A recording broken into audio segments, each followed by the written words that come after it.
Our nonprofit recently updated its mission statement, created a first-time vision statement, and also created core values. There has been lots of positive momentum throughout this process, and I'm wondering how to keep these statements alive. It's a great question, because if you've got the momentum going, you don't want to lose it.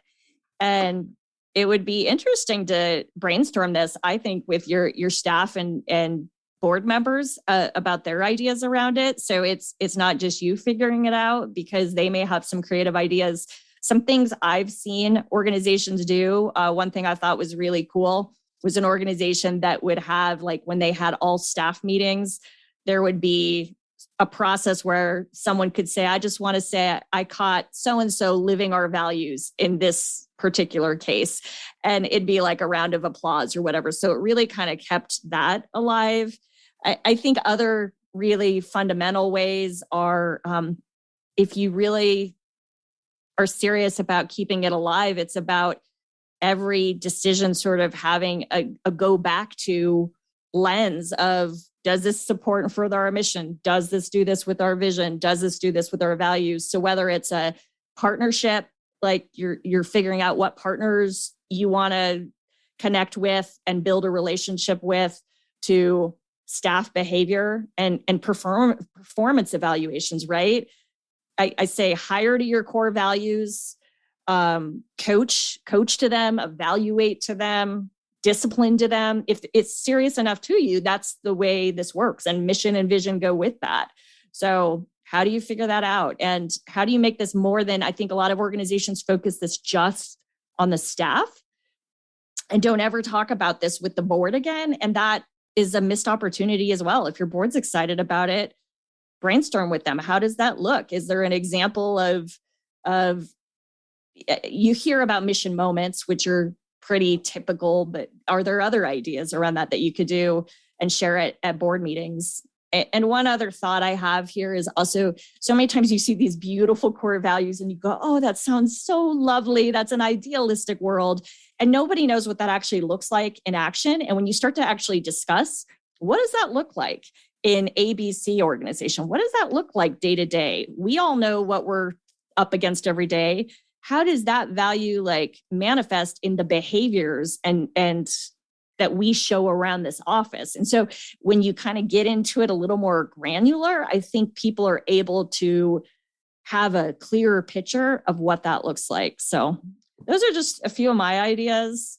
You probably, I'm pausing here, Andy, to think about what your reaction is going to be. And I have a feeling you're going to say everything I said was bunkus and it's idealistic and it's Pollyanna, and it probably is. And I got a little bit of that in me, but I have seen organizations do this well. So I'm passionate about it.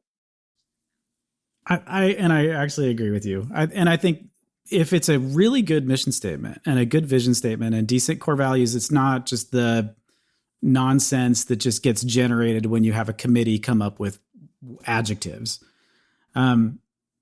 I think when it's really, really well done, you need to make sure that you've got the through line of that mission statement, vision, and core values through all of the things that you generate.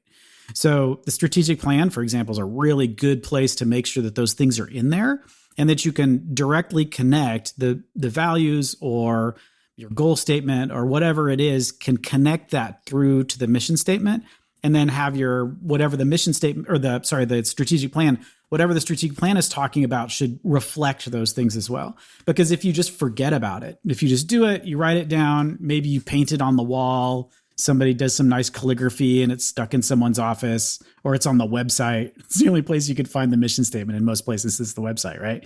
So if it's only on the website and that's the only place it exists, you're really using it. It was just an exercise in adjective use. So you have to have figured out a way to build it into all of the systems in your organization, which is basically exactly what you just said, Stacey. So I agree with you. Try to shoehorn it in everywhere and try to get it, make it almost amusing at how many times you've figured out a way to put your core values into some sort of document, or the employee performance review process, or your weekly all staff check-ins, or whatever, right? Is if you can get that in the system and always being regurgitated, people are going to start to believe that you actually mean it when you say it. Nonprofit governance. Nonprofit answers. Nonprofit board. Nonprofit management. Nonprofit marketing. Nonprofit resources. Welcome to Nonprofit Everything, the podcast where hosts Andy Shurick and Stacey Wedding answer your questions about all things nonprofit.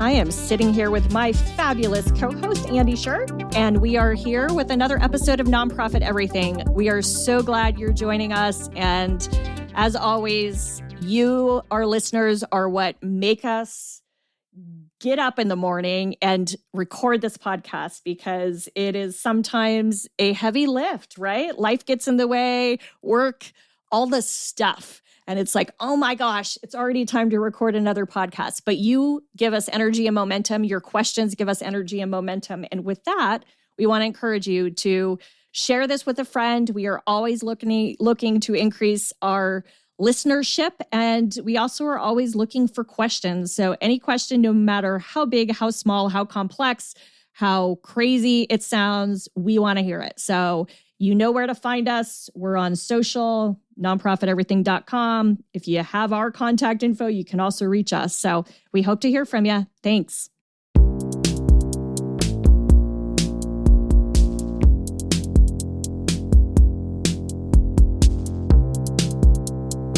Andy, here's a question for you. We have been consciously diversifying our funding base and are very fortunate to be the recipient of several federal grants. We are starting to feel as if a grant accountant should be the next role we add to our team. Until recently, I did not know that a grant accountant is a thing. What is the role of a grant accountant?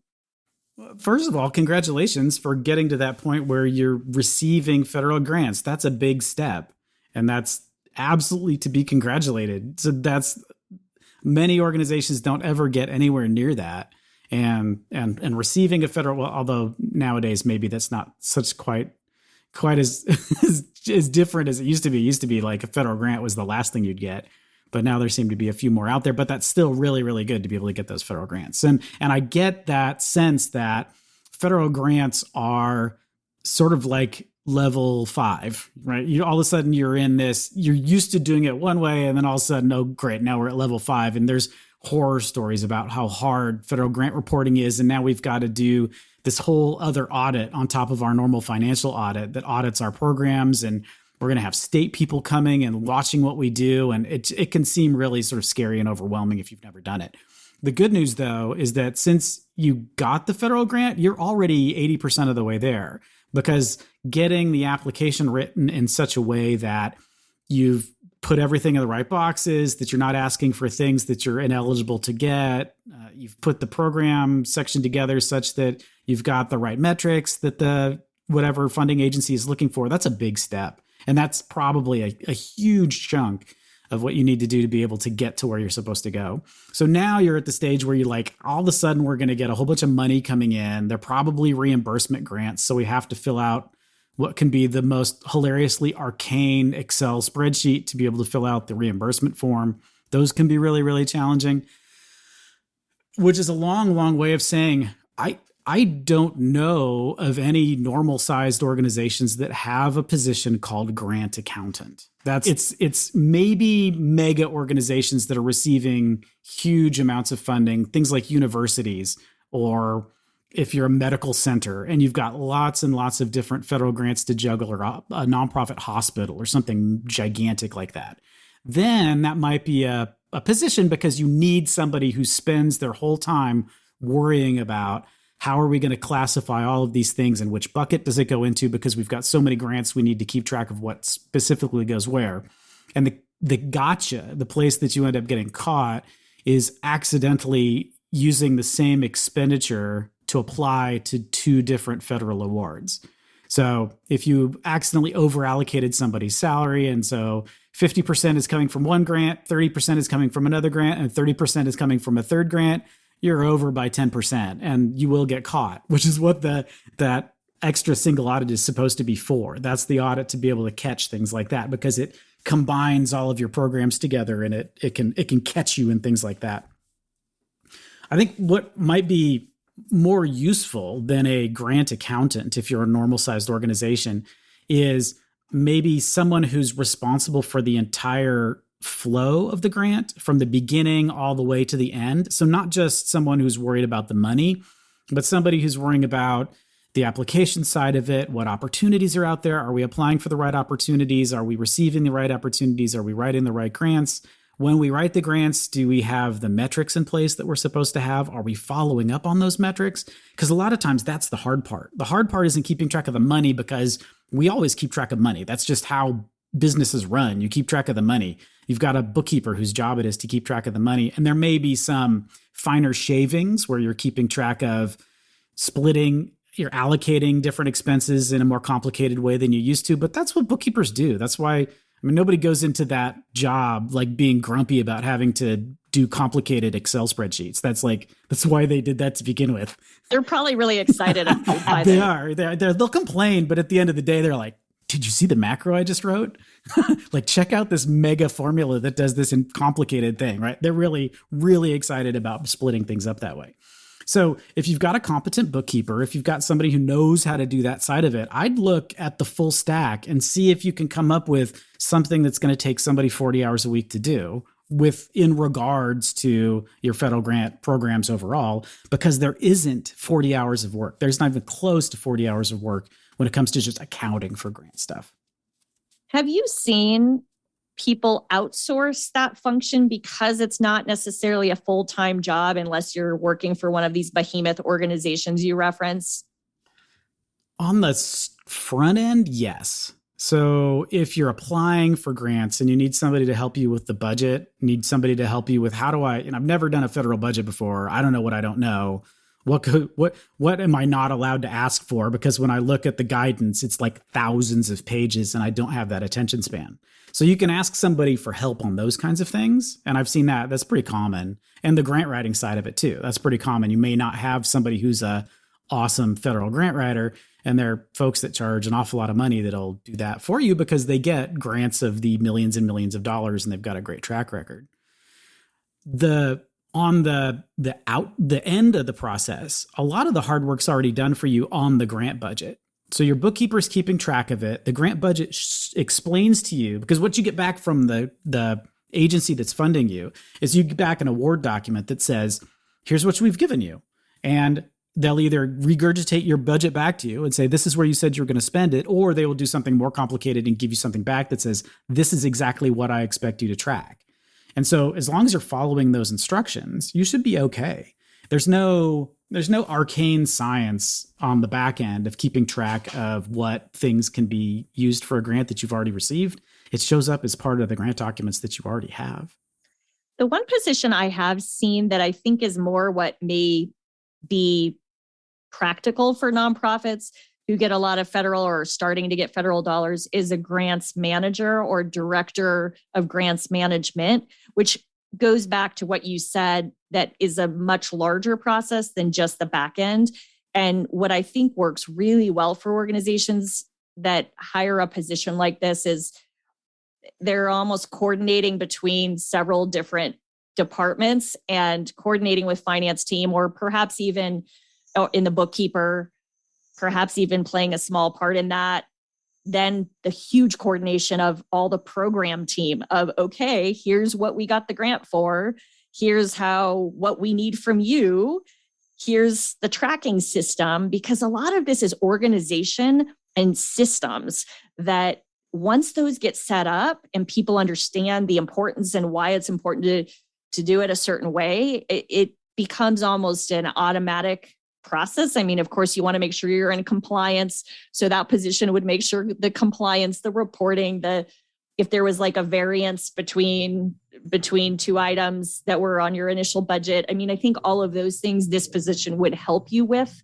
And so that feels more typical than the question about the grant accountant, because I literally have never met anyone or heard of anyone who's a grant accountant. So I'm just not swimming in a big enough pond, I guess.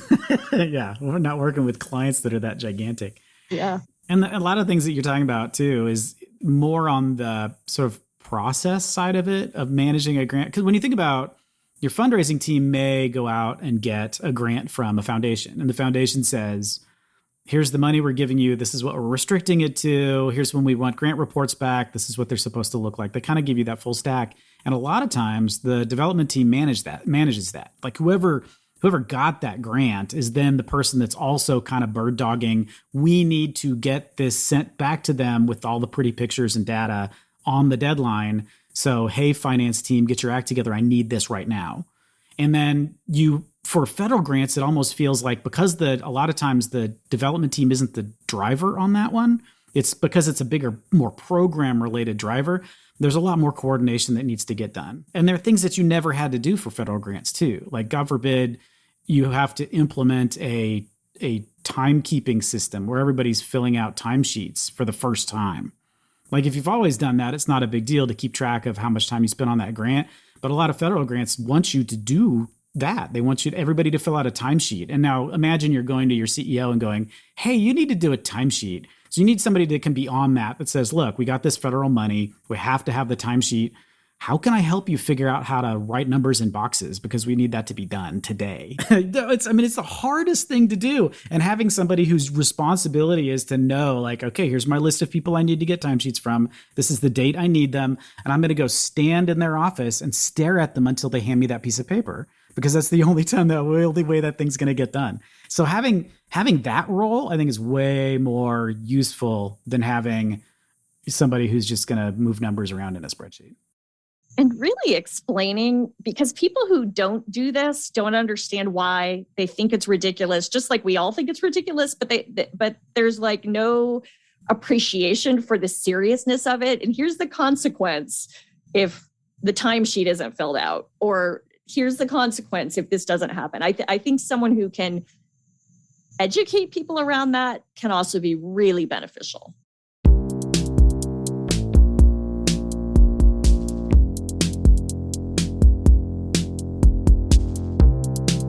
Before I lose my on a board member, what does it really mean for a, quote, nonprofit to run more like a business, unquote?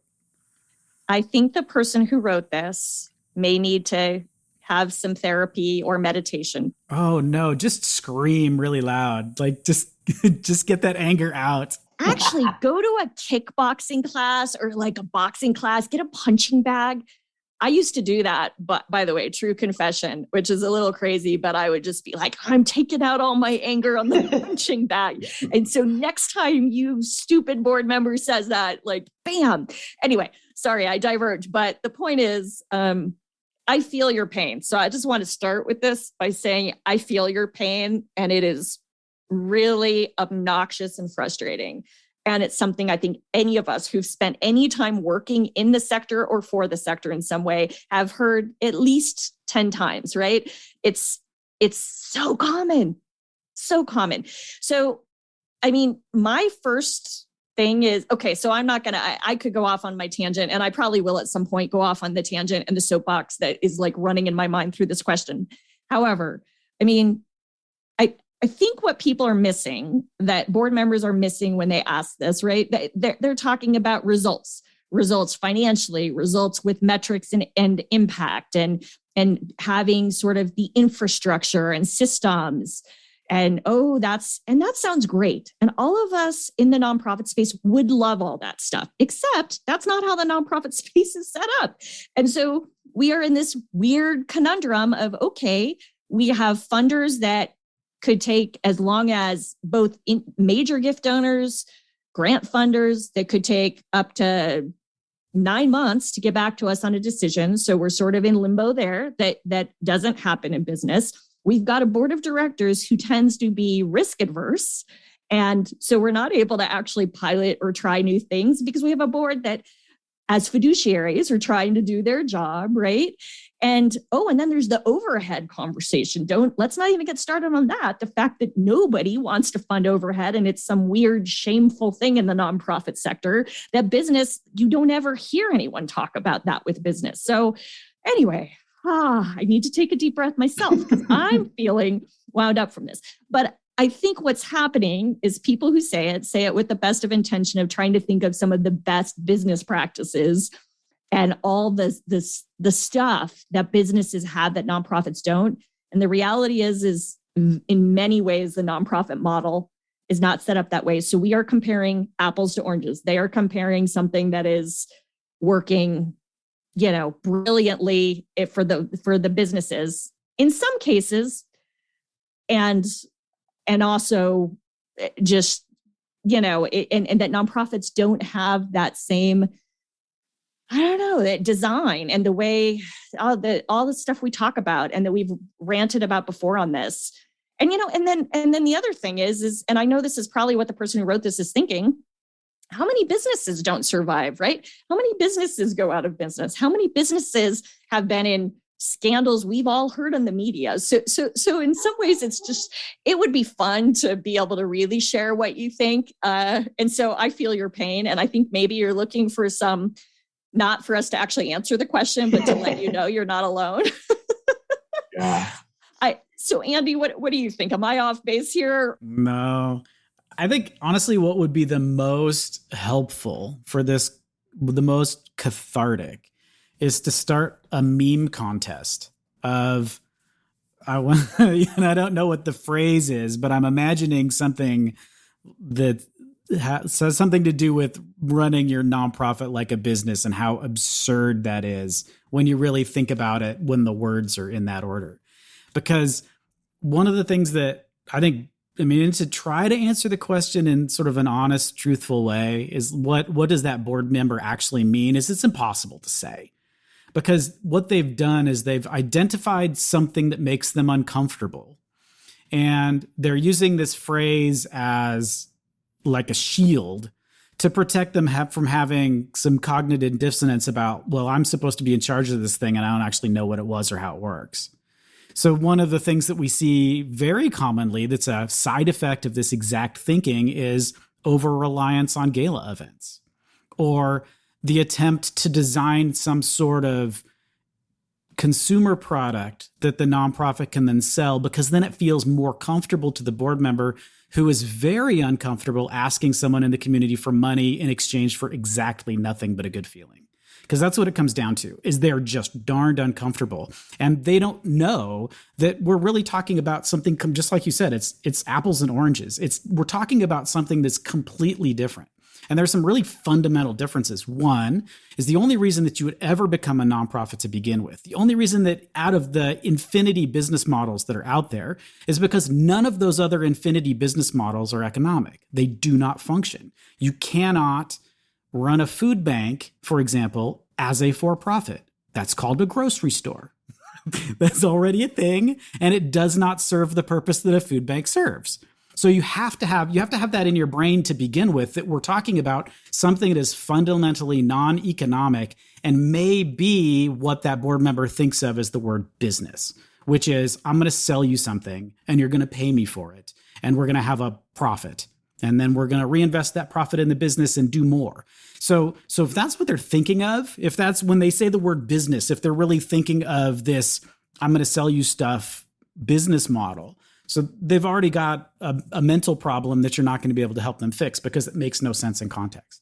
The other thing that makes no sense in context, so this is number 2, is that I talked about this relatively recently when we had a question about cash flow, is when you ask someone, what's the purpose of a for-profit business? Why does it exist? And the Milton Friedman answer is, the purpose of a business is to make profits for its shareholders.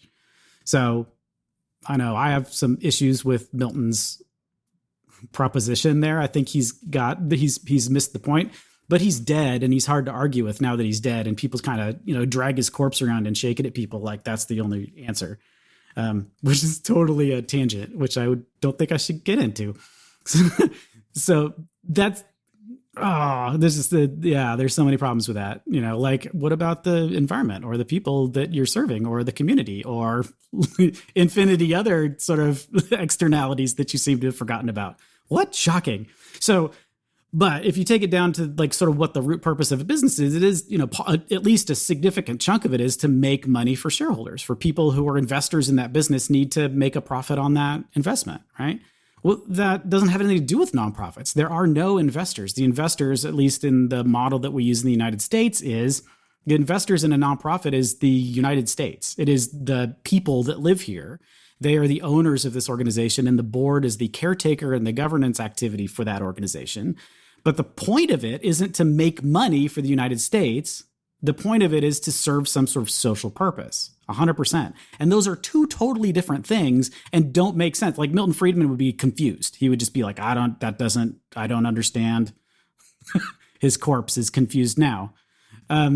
So that's different, which means that, from the cash flow side too, the point of it isn't to like generate as much profit as you can. The point of it is to generate as much liquidity as you can so that you can continue to do your activities. Liquidity is not something, and that's a complicated thing for any normal board member to understand, is to say, look, you may be thinking about this in the concept of trying to make a profit.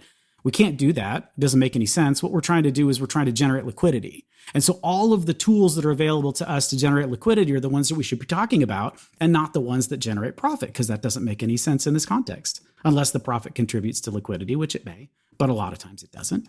So there's two really big fundamental differences between a for-profit business and a nonprofit business that make people that are used to running for-profits very confused until you explain it to them in words that they understand.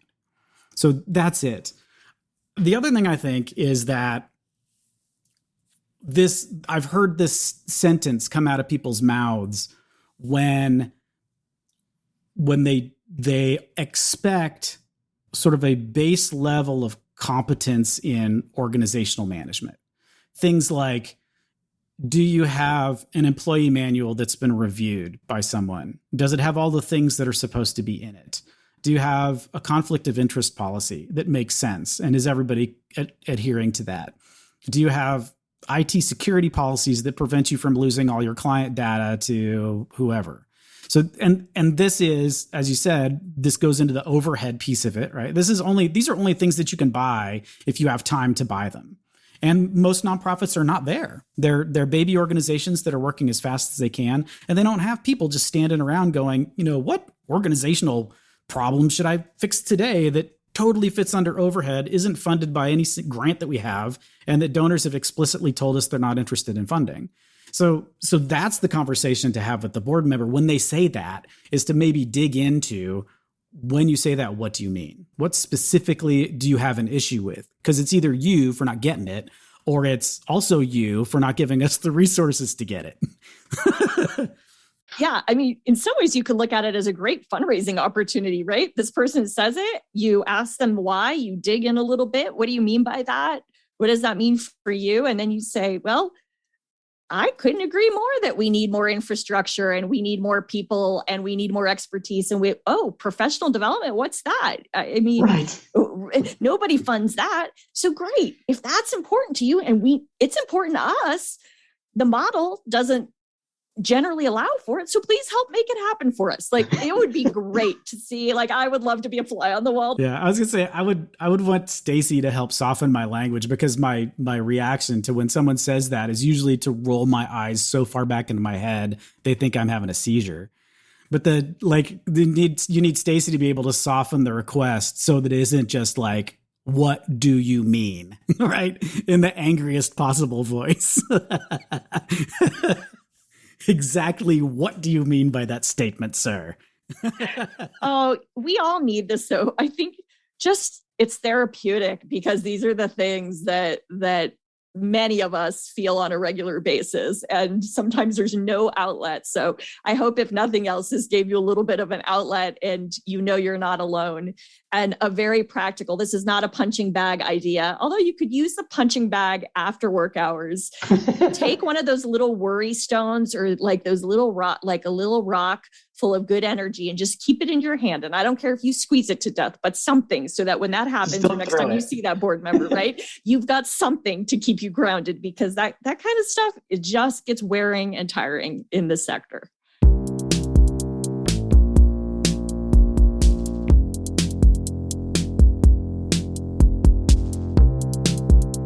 Well, hey, you have leveled up. You just got 356 experience points, which has allowed you to get another level of nonprofitness. So you are now at your next nonprofitness level. Congratulations. That is good for exactly what you think it's good for. Thanks for listening to the podcast today. We appreciate you taking your time. Send us your questions. We would love to answer them. Send us questions. Here's a fun thing. Send us questions you think other people don't know that you already know, and see if we get it right. Like maybe you can send us something where you know the answer and it'll be like a quiz, and see if that works. And you could send them, there's a form at nonprofiteverything.com, or you can get us on, we're at nonprofit everything on most of the social medias, and you can get us there, or there's a Discord too. You can try that.